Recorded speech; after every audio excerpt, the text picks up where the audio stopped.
นี่ตะเปียงนะตอนนั้นปะ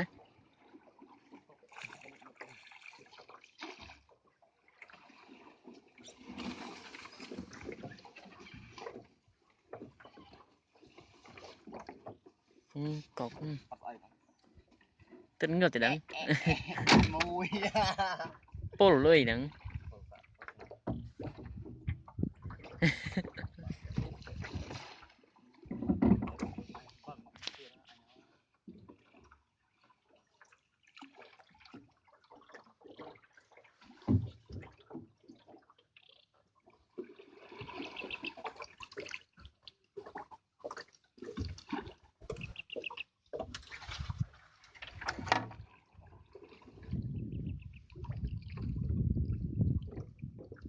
nó từ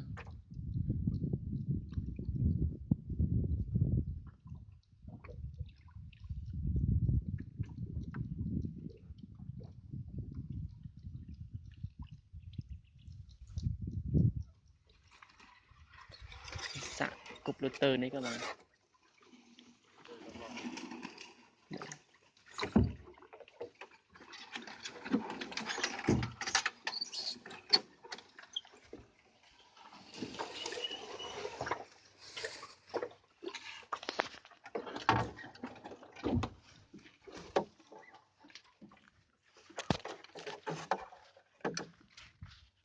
cọc mùi cọc mùi cọc kia cọc bay